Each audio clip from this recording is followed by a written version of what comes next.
Welcome back, everybody. Today we're doing a deep dive into Carol Dweck's Mindset, the new psychology of success. Yeah, it's a fascinating book. Yeah, so we're going to be talking about fixed mindset versus growth mindset Yeah, and how these mindsets can really impact your life in a big way, absolutely. from your achievements to your relationships and even like Yeah, your outlook on the world. everything. Everything. Yeah. Um, and we'll look at some stories from the book, Mhm. and also some research studies Yeah. that really highlight the impact of All right. mindset. So let's just start with the basics. Sure. What is a mindset? So a mindset is basically a belief about yourself, Okay. and it's a belief about whether your quality, like your intelligence, your Yeah. talent, your personality, Okay. whether those things are fixed or whether they can be developed. So Right. a fixed mindset is the belief that you're born with a certain amount of intelligence, Okay. a certain amount of talent, Right. and that's it. You know, You're stuck. you're stuck. That's all you got. Okay. A growth mindset is the belief So it that can grow. you can grow, you can develop those qualities Yeah. through hard work, through learning, through effort. It's like saying with a fixed mindset, you're kind of stuck with the hand of cards you were dealt. Exactly. And with a growth mindset, it's like you can still play the game. Yeah, you can change the game. Yeah. You can improve your hand. You can learn new strategies. Yeah. And Dweck argues that this seemingly simple belief Yeah. can have a profound impact on Yeah. every area of your life. It's pretty amazing. Yeah, she uses the analogy of a remedial course. Okay. She says that people with a growth mindset are always enrolled in life's remedial course. I love that. They're constantly looking for ways to Yeah. learn and improve and grow. It's like they're not afraid to be a beginner again and again. Absolutely. Yeah. They're not afraid to stumble, to make mistakes, To ask for help. to ask for help. Yeah. They see it all as part of the process. Yeah, because the process is The process is the learning. Yeah. That's where the growth is. Now, to see these mindsets in action, Yeah. let's talk about some of these stories Yeah. from the book. One that really stood out to me was the story of Loretta Oh, yes. and her placement in kindergarten. Yes. So Loretta was 5 years old, Yeah. and she was a recent immigrant to the United States. Yeah. And she was given a test. Okay. And based on this one test, Okay. she was placed in a non-elite kindergarten class. And it's like that just shows how, sometimes a fixed mindset is kind of imposed on us Absolutely. from a young age. Yeah, it's not even our own doing. Yeah. It's the beliefs of others Yeah. that are imposed on us that Yeah. then shape our own beliefs about ourselves. And I'm sure we've all had those experiences, where we're judged or labeled based on a single test or performance. Absolutely. And it can be really damaging, Yeah. especially when we're young and impressionable. Absolutely. And I think that's why it's so important to be aware of these mindsets. Yeah. And to recognize when we're operating from a fixed mindset Right. and to try to shift to a growth mindset. Exactly. Because once you're aware of it, you can start to challenge those beliefs. Yeah. And you can start to choose a different path. And one of the things that Dweck talks about in the book is how Yes. mindset can really impact your achievement. Absolutely. And she did this study with junior high students. Yeah, this is a fascinating study. Right. So she took a group of students who were all starting junior high, Okay. and they all had similar academic records. Okay. And she divided them into two groups. Okay. And one group was praised for their intelligence. Okay. So they were told things like, wow, you're so smart. You're a natural. Yeah, you're a genius. You're brilliant. Yeah. And the other group was praised for their effort. So they were told things like, wow, you worked really hard on that. Yep. I'm impressed with your persistence. You didn't give up. Okay. And what she found was that over the course of 2 years, Okay. the students who were praised for their effort Okay. actually improved their grades, Wow. while the students who were praised for their intelligence, Okay. their grades declined. That's fascinating. Isn't that interesting? Yeah, because it's almost like Yeah. if you're constantly told that you're smart, Yeah. you don't have to try as hard. Right. You don't have to put in the effort. You Yeah. can just coast on your natural talent. Yeah. And if you hit a challenge, Yeah. it's a threat to your ego Yeah. because it means you might not be as smart as you thought you were. Yeah. But the students who were praised for their effort, Yeah. they learned that their success was dependent on their hard work. Yeah. So they were more willing to embrace challenges Yeah. because they saw them as opportunities to learn and grow. It's interesting because you would think that being praised for being intelligent would be You would think so. a good thing. You would think so. But it actually backfired. It backfires. It creates this fear of failure. And it's like it's almost like a self-fulfilling prophecy, because Yeah. if you're afraid of failure, you're going to avoid challenges. Right. Which means you're not going to learn and grow. Exactly. And so You end up fulfilling that prophecy of not being as smart as you could be. yeah, and she found that the students who were praised for their intelligence, they tended to stick to Yes. rote memorization. Right. They wanted to look smart. Yeah. They wanted to get the right answers. Yeah. But they weren't really interested in understanding the material. Yeah. The students who were praised for their effort, Yeah. they were more focused on really understanding the concepts. Yeah. They were more willing to ask questions. Yeah. They were more willing to make mistakes Yeah. because they knew that that was how they were going to learn. Yeah. And she also talks about this example of pre-med students Oh, yes. and how those with a fixed mindset, Yeah. they would actually avoid taking the more challenging Yes. pre-med courses. Because they were afraid of getting a bad grade, Yeah. which is so ironic yeah. because they're in pre-med. Yeah. They want to be doctors and And they're limiting their own they're limiting their own growth by avoiding the very challenges that would prepare them for their future careers. for their future careers. Yeah. It's really interesting. Yeah, and it's all about protecting the ego So it's like they're more worried about Right. looking smart. than about actually being smart. Yeah. And that's the trap of a fixed mindset. Yeah. And I think that's a really good takeaway for us. Yeah. Is to ask ourselves, what opportunities am I missing out on? Yeah. Because I'm afraid of not looking Perfect. smart or Yeah. perfect. What challenges am I avoiding because I'm afraid of failing? And what would it look like to embrace those challenges Yeah. as opportunities for growth? Yeah. And see what happens. Yeah. So mindset really impacts achievement. Yeah. But what about relationships? Yeah, so Dweck argues that a fixed mindset can actually be really damaging in relationships Yeah. because if you see your partner's flaws as permanent Okay. and unchangeable, Okay. then you're not going to be very motivated Yeah. to work on the relationship. Right. You're going to be more likely To to give up. give up or to That's right. criticize or to blame. Yeah. She tells the story of Brenda and Jack Oh. for a couple who have a very fixed mindset about each other. Okay. And Brenda has this habit of talking endlessly about her workday. Okay. And Jack finds it really boring. Okay. But instead of speaking up, Okay. he just tries to be polite and hide his boredom. Okay. And Brenda interprets this as him being selfish Okay. because she thinks, well, if he really cared about me, he would be interested in what I have to say. Yeah. And Jack interprets her behavior as her being boring Okay. because he thinks, well, if she were really interesting, she wouldn't talk about this stuff all the time. So they're both kind of trapped in their own. They're trapped in this negative loop Yeah. of fixed mindset thinking. And it's like they're not really communicating, They're not communicating effectively because Yeah. they're not seeing each other's perspective. and they're not giving each other the benefit of the doubt. Exactly. They're Yeah. just assuming the worst. So how does a growth mindset kind of change how we approach relationships? So a growth mindset allows you to see your partner's flaws Okay. as opportunities for understanding and support. Okay. So instead of seeing your partner's flaws as permanent, Yeah. you see them as something that can be worked on, Yeah. something that can be improved. Yeah.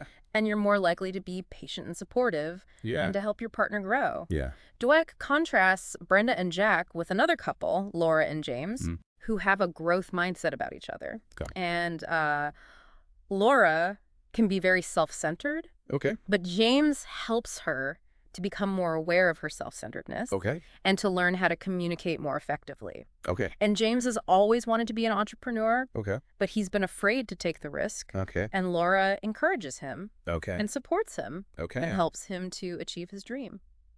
So they're kind of like each other's biggest cheerleaders. They are. They're helping each other to grow and to become Absolutely. the best versions of themselves. They see the potential in each other. Yeah. And they believe in each other's ability to grow. And she also talks about how a fixed mindset Yeah. can lead to competition in relationships. Yes, this is a big one. And she talks about this story of Susan and Martin, Yes. who are a couple, and they go on a trip together. Right. And Martin feels threatened by Yeah. Susan's natural charisma. Right. He feels like he's competing with her for attention. And he starts to put her down Oh, and to sabotage her oh wow. because he feels like her success is somehow diminishing his own success. It's like a zero-sum game. It is a zero-sum game. And that's not a healthy... Not at all. like, And at all, because in a healthy relationship, Yeah. you want your partner to succeed. Yeah. You want your partner to be happy. Yeah. You want your partner to shine. Yeah. And if you're threatened by your partner's success, Yeah. that's a sign of a fixed mindset. Yeah. And it's going to create a lot of problems in the relationship. Now let's talk about how mindset Yeah. impacts Absolutely. business and leadership. Yeah. So Dweck contrasts two types of leaders, Okay. those with a fixed mindset Okay. and those with a growth mindset. Okay. And she uses the example of the Enron scandal Okay. to illustrate the dangers of a fixed mindset in leadership. Okay. So the leaders at Enron, Yeah. they were obsessed with appearing brilliant. Okay. They were obsessed with being right. Okay. They surrounded themselves with yes men. Okay. They didn't want to hear any dissenting opinions. And they created this culture of fear and intimidation Okay. where nobody dared to challenge them. So it's like their need to look smart Right. actually led to their downfall. Exactly. Because Yeah. they were so afraid of looking bad. Yeah. They made all these really risky decisions Okay. and they covered up their mistakes. Okay. And eventually the whole thing came crashing down. Wow. And she contrasts that with the leaders Okay. who are featured in Jim Collins' book, Good to Great, Okay. which is a study of companies Yeah. that went from good to great. Okay. And what Collins found was that Yeah. the leaders of these companies, Yeah. they had a growth mindset. Okay. They were humble, they were curious, they were constantly learning, they were Yeah. open to feedback. They Yeah. weren't afraid to admit when they didn't know something. They were always looking for ways to improve, Yeah. and they created a culture of trust and respect Yeah. where people felt safe to speak up and share their ideas. So it's like the growth mindset leaders, Yeah. they're not threatened by other people's ideas or opinions. They welcome them. Yeah. They see them as an opportunity to learn and grow. Yeah. Whereas the fixed mindset leaders, Yeah. they're threatened by any kind of challenge to their authority. Right. And so they create these toxic cultures where Yeah. people are afraid to speak up. And Dweck also talks about Leah Coco. Eh. It's kind of a cautionary tale. Yes. Because he was the hero who saved Chrysler. Right. But then he kind of fell into the trap Yeah. of fixed mindset. so he went from growth mindset Yeah. to fixed mindset. You could say that. Yeah.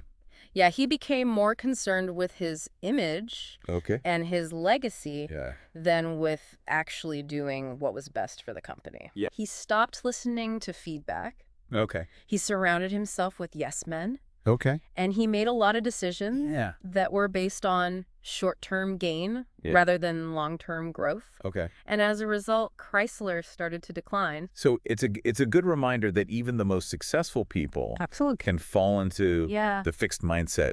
The trap. Yeah. And it's a reminder that we all need to be vigilant Yeah. about our own mindset Yeah. and to be constantly checking ourselves Yeah. and making sure that we're operating from a growth mindset. Now the question is, Yeah. can anybody The develop big question. a growth mindset? Can you change your mindset? Or are we kind of stuck Mhm. with the mindset we were born with? So Dweck believes that anyone can develop a growth mindset, Okay.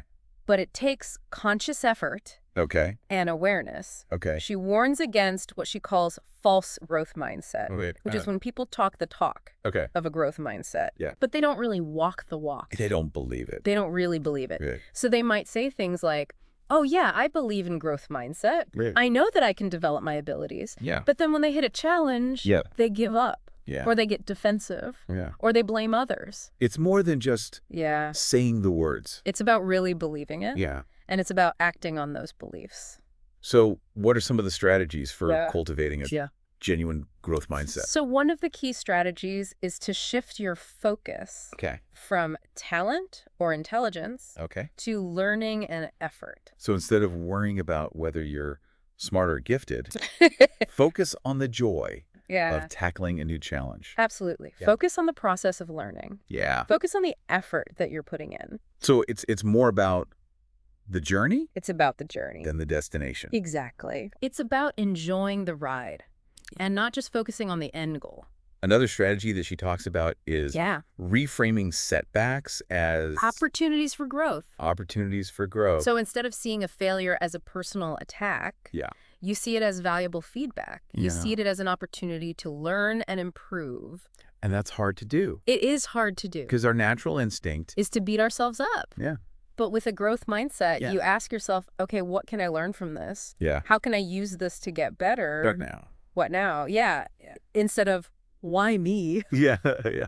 It's a shift in perspective Yeah. that can be incredibly empowering. Okay. What are some other strategies? So another strategy is to embrace challenges Okay. and to seek feedback. Oh, Even wow. if it's critical, Yeah.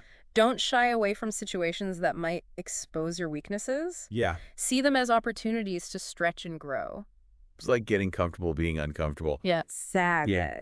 And feedback is information It is. that can help you improve. Yeah, it's a gift, Yeah. even when it's hard to hear.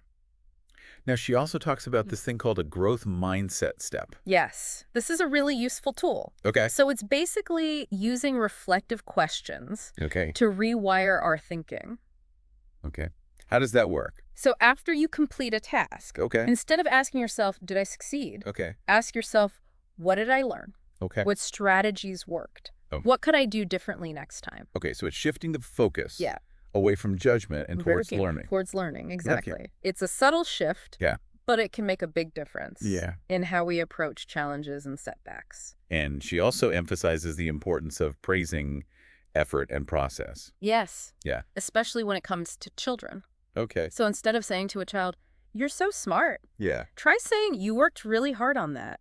So you're acknowledging the effort. You're acknowledging the effort Yeah. rather than the innate ability. And that helps to foster It does. a growth mindset. It does, because Okay. it teaches them that their success is dependent on their hard work Yeah. and not on some fixed trait Yeah. that they may or may not have. Okay. So it's about shifting the focus Yes. from being smart to becoming smarter. Yeah. I love that. Yeah, it's a much more empowering message. And she talks about sports Yes, and how mindset Yeah. impacts athletic performance. absolutely. And one story that really captivated me was the story of Billy Beane. Oh, yes. Now, he was considered a natural athlete. He was a phenomenal athlete. Yeah. He was scouted as the next Babe Ruth. Wow.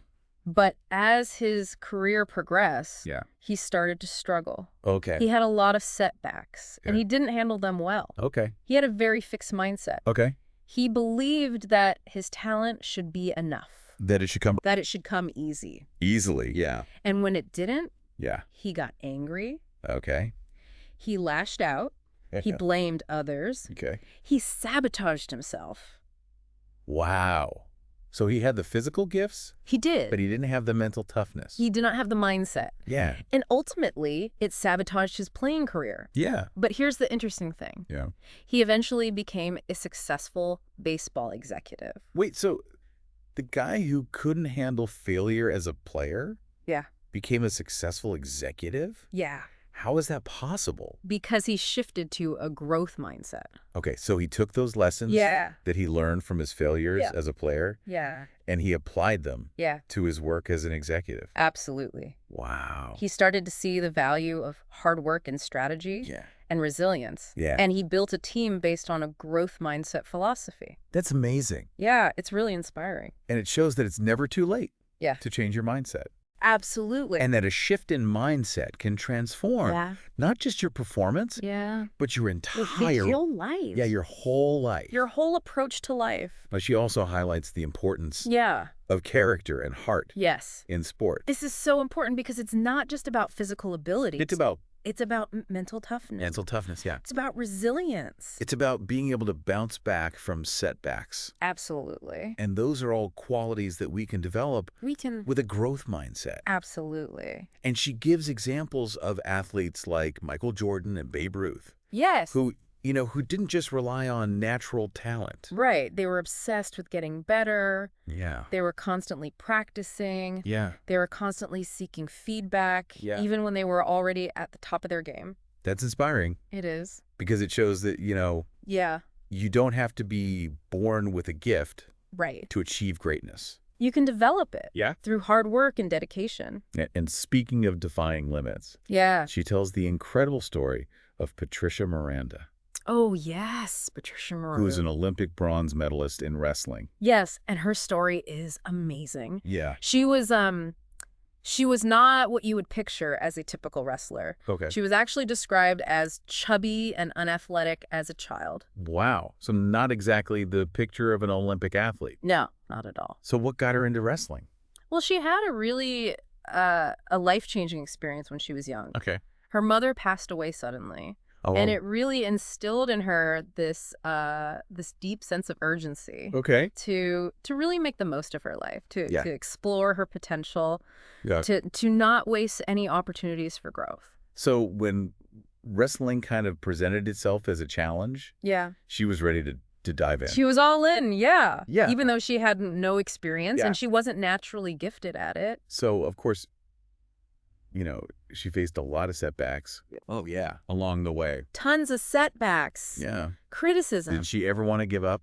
Well, she tells this story about after a particularly tough loss, Okay. someone actually told her, "You're a joke." Oh, my gosh. Can you imagine Ah. hearing that? It is brutal. After putting your heart and soul into something, Yeah. but instead of letting those words defeat her, Yeah. she used them as fuel. Wow. She said, "That really set my resolve." She was like, oh, yeah. Yeah, she was like, "I'm going to prove you wrong. Yeah. I have to know if effort and focus and belief and training Oh. can somehow legitimize me as a wrestler." So she turned that negativity Yeah. into pure determination. Pure determination. Yeah. A perfect example of a growth mindset. Yeah. And it paid off. It's it. She earned a spot. At 24 years old, Wow. she made the U.S. Olympic team. That's incredible. And she brought home a bronze medal from Athens. That's amazing. Yeah, it's really incredible. So it really shows that you don't have to be a natural Yeah. no to achieve greatness. Not at all. What does she do after the Olympics? Well, instead of just basking in her Olympic glory, Yeah. she decided to go to Yale Law School. Wow. Yeah, she could have easily stayed in wrestling. Yeah, she was a star. She was a star, Yeah. but she felt like it was more exciting Yeah. to start at the bottom To again. challenge yourself. Yeah, to see what she could become. Yeah. She had that insatiable hunger for learning and growth. Yeah. That's characteristic of a growth mindset. It's inspiring. It is. It makes you think, what am I capable of Yeah. if I really embraced a growth mindset? It's a great question to ask yourself. Yeah. What am I capable of if I really believed in my ability to grow and learn Yeah. and to not be afraid of challenges, Yeah. to embrace setbacks? And Dweck, she supports these kind of anecdotes with Yeah. research. Yeah. And she talks about this study she did with young children Yes. and puzzles. Yes, a puzzle study. Okay, tell me about this puzzle study. So she gave these kids puzzles Okay. that they could all solve, and they all enjoyed solving them.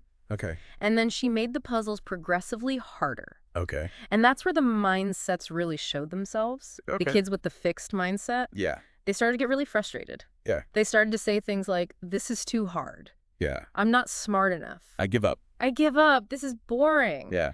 They even tried to avoid taking puzzles home to practice. They didn't want to. They didn't want to do it. Yeah. They were afraid of failing. Yeah. They didn't want to look bad. So they were literally running away from the challenge. They were running away from the challenge Yeah. because they thought if they don't try, they can't fail. Yeah. But of course, by avoiding the challenge, they also missed out Yeah. on the opportunity to learn and grow. So what about the growth mindset kids? The growth mindset kids, they loved the challenge. Really? They were like, "Bring it on." They wanted to see how far they could go. Exactly. They wanted to see how much they could learn.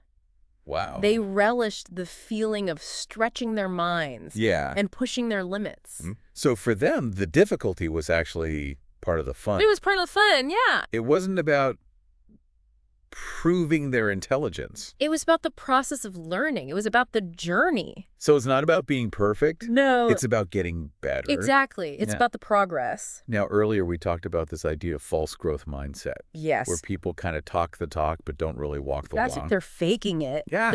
They're saying all the right things, Yeah. but they don't really believe it. So how do we make sure Yeah. we're not just fooling ourselves? That's a great question. Yeah.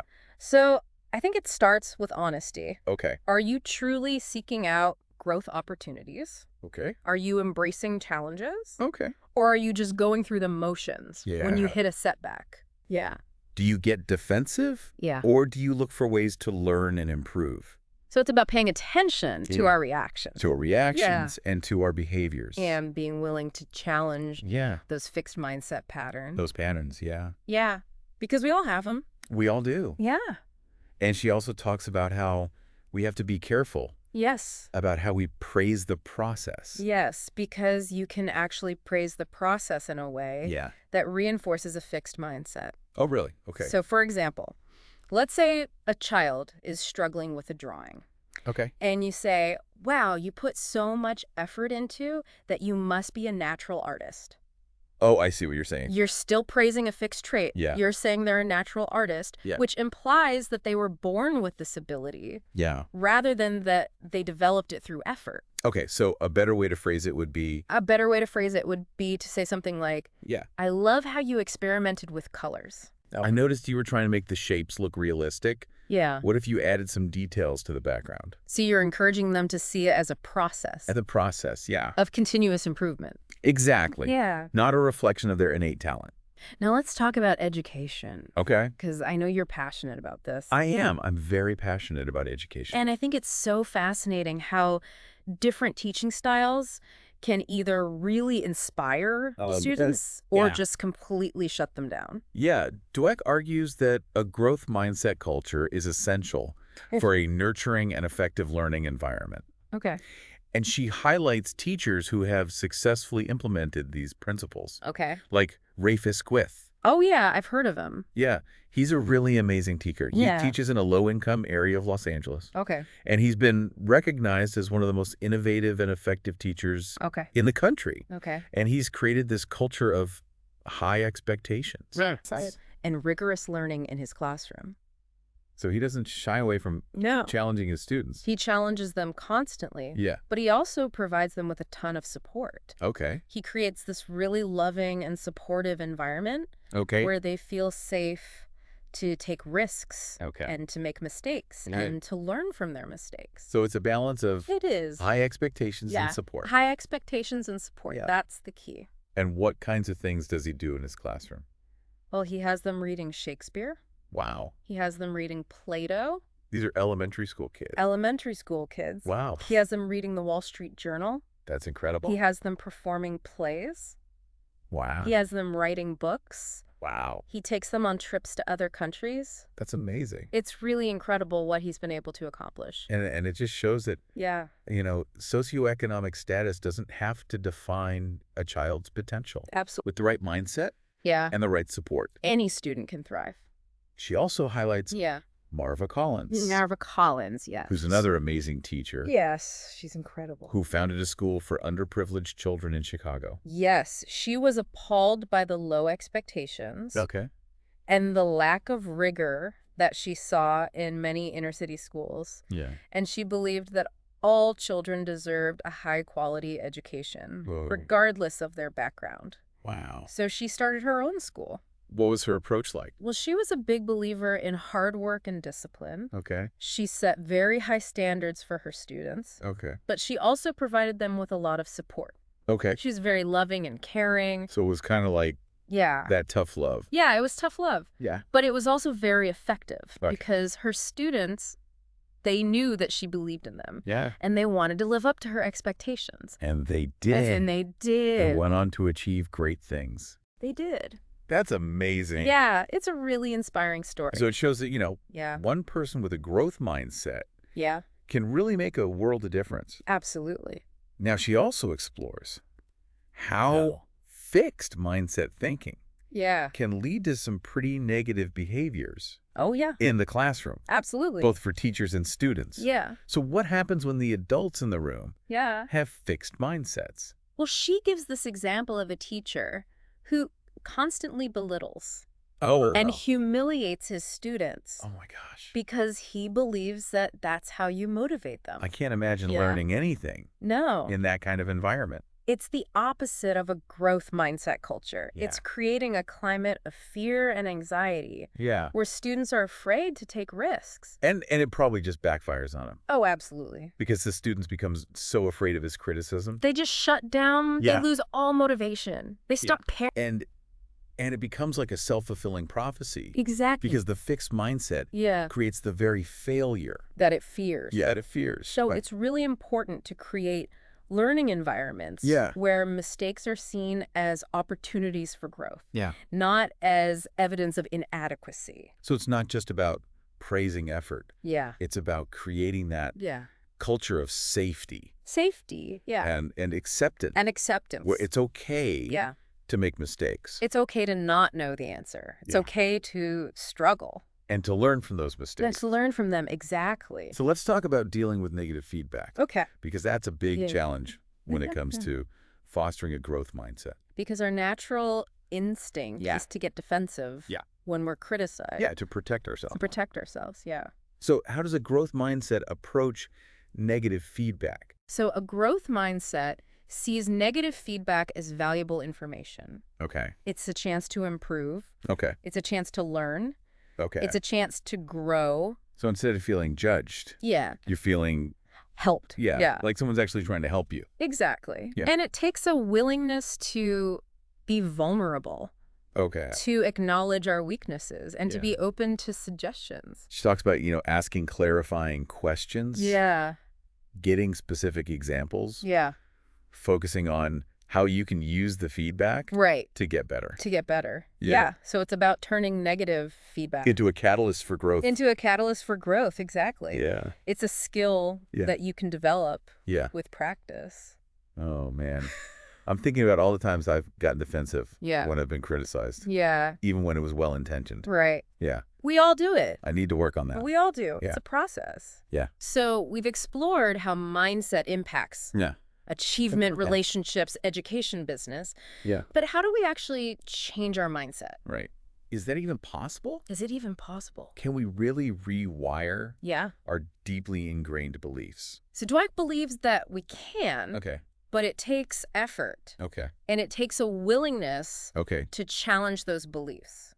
So it's a journey. It's a journey, yeah. Not a quick fix. Not a quick fix. Okay. It's an ongoing process. So what are some of the first steps that we can take? So the first step is to become aware of your fixed mindset triggers. Okay, what does that mean? So what are the situations or the types of feedback that tend to activate that fixed mindset thinking? So like when do I feel threatened? When do you feel threatened? When do I feel like I need to prove myself? Exactly. Right. When do you feel like you're not good enough? Okay. Those are your fixed mindset triggers. Okay. And once you identify them, you can start to develop strategies to respond in a more growth-oriented way. So let's say I'm in a situation where I get some tough feedback. Okay. And my fixed mindset is like screaming at me. Yeah. You're not good enough. You're a failure. What do you do? What do I do? Well, the first thing you do is acknowledge that voice. Okay. Don't try to suppress it. Don't ignore it. Don't ignore it. Yeah. Say hello to it. Okay. Be like, hey, fixed mindset, I see you. Okay. And then challenge its validity. Okay. Ask yourself, is this thought really true? Okay. Is there another way to interpret this situation? Instead of getting swept away by the negativity. Take a step back. Yeah. And look for the learning opportunity. Yeah. Remind yourself that setbacks and mistakes are part of the process. Are part of the process, yeah.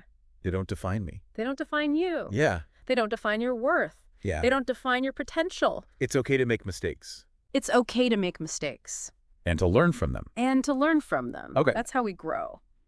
Now, she also suggests creating a growth mindset mantra. Yes, this is a really good idea. Okay, what's a growth mindset mantra? It's a short, positive statement that you can repeat to yourself when you're feeling challenged or discouraged. Okay. So, for example, you could say something like, I embrace challenges as opportunities for growth. I like that. Or, I'm always learning and improving. That one too. Or, mistakes are my teachers. Okay, I like that. So it's like a little pep talk you give yourself when that fixed mindset voice starts to take over. Yep. And the more you practice using these mantras, the more you rewire your thinking. Okay. And the more you make a growth mindset your default setting. She also talks about creating a growth mindset step. Yes. This is a really practical way to integrate growth mindset thinking into your daily life.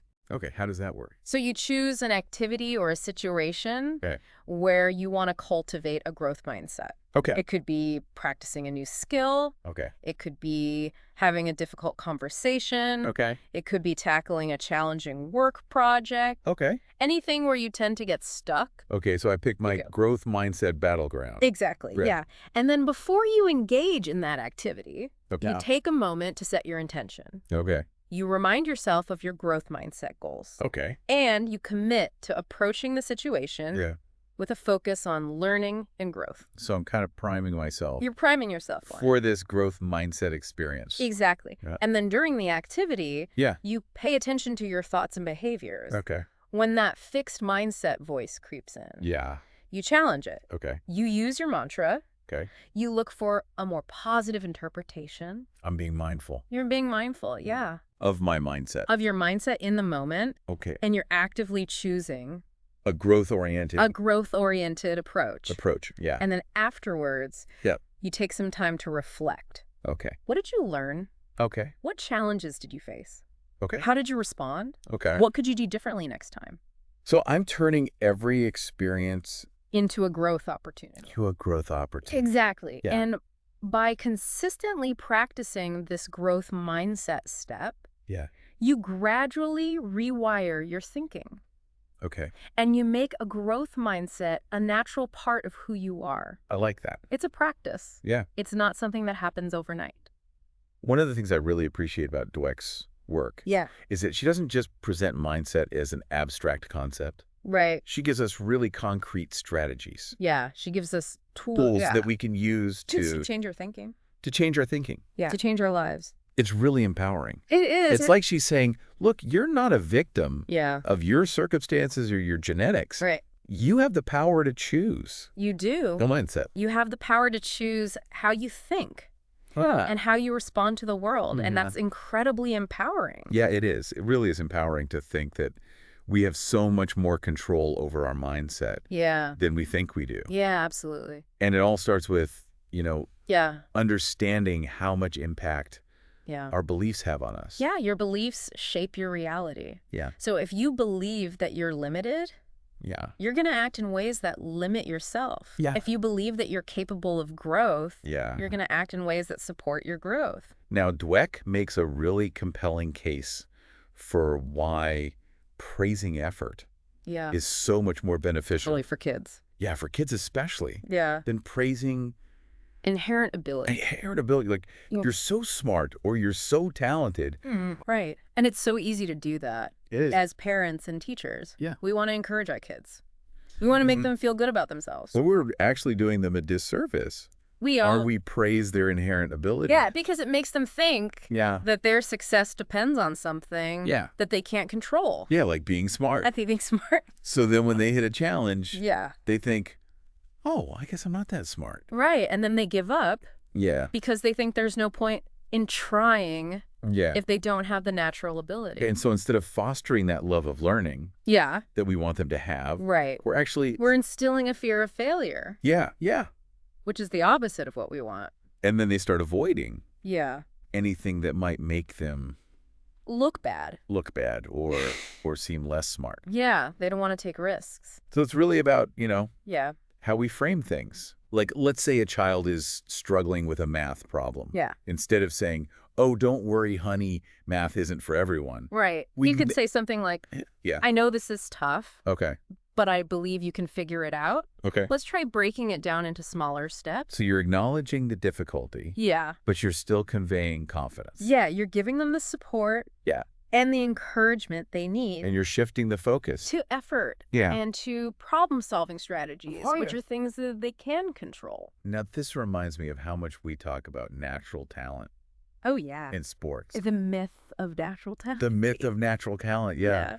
Like, some people are just born with it. Right. And the rest of us are. Doomed to mediocrity. Doomed, yeah. But Dweck argues that that's just not true. Yeah. She gives countless examples of world-class athletes and musicians who weren't necessarily naturally gifted, but they were obsessed with getting better. They were constantly practicing. Yeah, they were always pushing themselves. Yeah. They were always seeking feedback. Even when they were already at the top of their game. Even when they're at the top of their game. Yeah. And that's what separates the truly great from the merely good. It's not talent. It's mindset. It's mindset. It's the belief that they can always improve. And that hard work and dedication the keys to success are the real keys to success. Yeah. It's like that famous Thomas Edison quote. Yeah. Genius is 1% inspiration, 99% perspiration. Exactly. Yeah. And this is such an important message. It is. For young people to hear. We need to teach them. That, setbacks and failures are part of the process. Are part of the process, yeah. They're not a reflection of your worth. And that effort and perseverance are the real keys to success. And it's not just for young people either. It's for all of us. It's for all of us, yeah. When we get feedback, instead of getting defensive, we can try to see it as an opportunity for growth. For growth, yeah. Yeah. To learn and improve. And remember, developing a growth mindset is a journey. It's a journey. Yeah. Not a destination. There's no finish line? There's no finish line. You're never done. Yeah. You're always learning. Always learning, yeah. You're always growing. And there will be times when that fixed mindset voice creeps back in. It's inevitable. Yeah. But the key is to be aware of it. Challenge it. Yeah, and keep practicing. Those growth mindset habits. Yeah. So I encourage you to think about the areas of your life where you might benefit. Yeah. From adopting a growth mindset. Absolutely. What challenges are you facing? Yeah, what goals are you striving for? Yeah. How can you approach those situations? With a belief in your ability to grow and learn. Remember, you have the power to choose. You do. Your mindset. You have the power to shape your own destiny. So that's a wrap. That's it. For this deep dive. Thanks for joining us. Into the world of mindset. Absolutely. We hope you learned. Yeah, and that you're inspired. Yeah. To go out. And cultivate your own growth mindset. And live your best life. Live your best life, exactly. We'll see you next time. See you later.